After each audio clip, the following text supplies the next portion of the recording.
you say the children these days are not learning as well as they should, and it's actually been researched that 70% of the children in sub-Saharan Africa, where Ugandan falls, actually, by the time they finish primary 7, are very low in terms of numeracy and literacy. So what Low is in wrong? terms of? Numeracy and literacy, mathematics and English.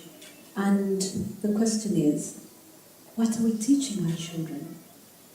Are we teaching them things that are going to help them in their daily life when they grow up? What can we do to improve our education system? I think our idea of what is your ability to count or what is your ability to use numbers, I think it's very skewed. People think only if you can solve a sum on a paper, you know it. Somebody can, goats are walking, let's say 500 goats are walking. There are people who can just look like that and count it. That is also numbers, isn't it? Very difficult numbers. So, our modern education is mainly aimed towards producing people who will sit in offices. I think we also need to produce a whole lot of people who can be on the field, who can do things in the world in a different way than just paper pushing. So, I think right now the education system is trying to put everybody through the same hoops without having any sense of what is a particular child's aptitude. There is no system to gauge aptitude. Everybody is put through the same things, and if you're not able to do a particular thing, you get branded as a dull child. I must tell you this maybe. My father being a physician, being in India there's only one… now things are changing, but at least when we were growing up, education means you must become a doctor, okay?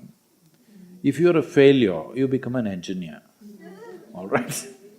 If you don't do that, you're illiterate. That's how it is understood. Now, of course, they've all become IT professionals information technology has become big. Otherwise, when we were growing up, education means medicine. If you fail, you become an engineer. If you don't do that, that means you're nothing. So,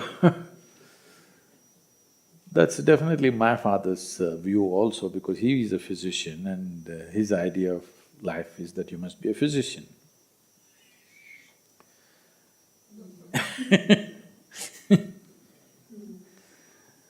So, when recently it happened a few years ago, a group of doctors from Atlanta in United States, they were visiting the place where I grew up, where my father still lives. I did not know they were visiting that town. About 30-40 of these doctors were touring there, and they wanted to go and see my father without telling me. So I would have warned them. But they went there and obviously they started asking, they want to know about my childhood and everything, because now they're very influenced by me. So they went and asked my father, we want to hear as much as we can about Sadhguru's childhood. So my father thought about it, and he's 94, and he said, he was such a dull boy, but now he's somehow become a genius. I don't know how this happened.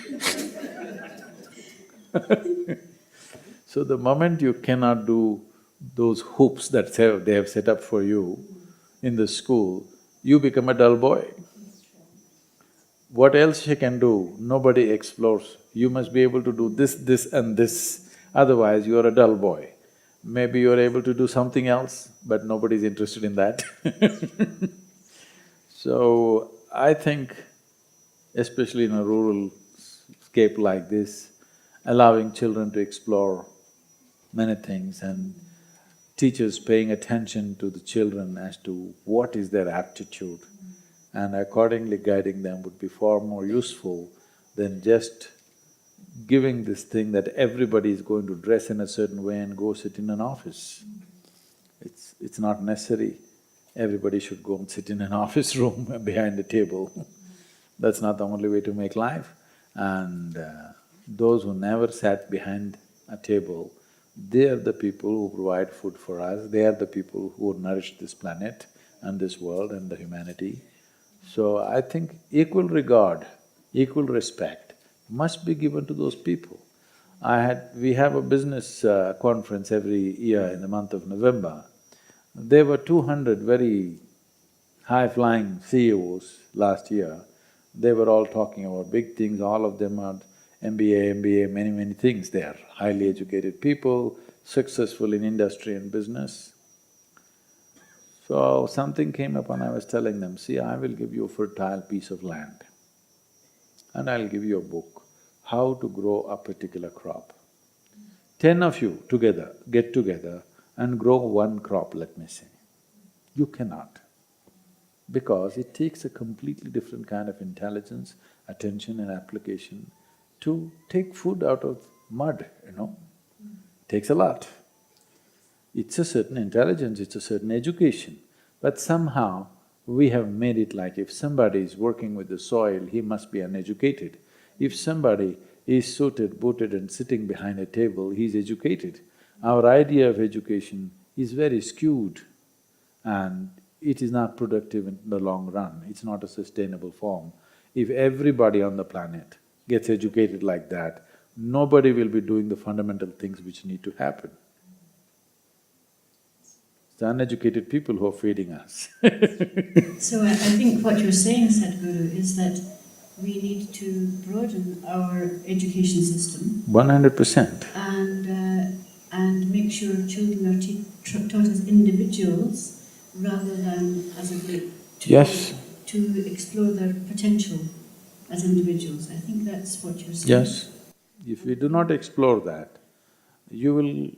See, it has become common for people to refer to themselves like this. They will say, I am a product of Eton, or I'm a product of this particular university, whatever. So you're admitting that you're a product. So, a product can be packaged and sold and whatever, but a product will not grow. The idea of a school is to cultivate a child in such a way that the child can grow to his or her full potential. Potential need not necessarily mean going out and making so much money. Potential means as a human being, you became a full-fledged human being and whatever you do is of a certain quality because of your involvement and your attention.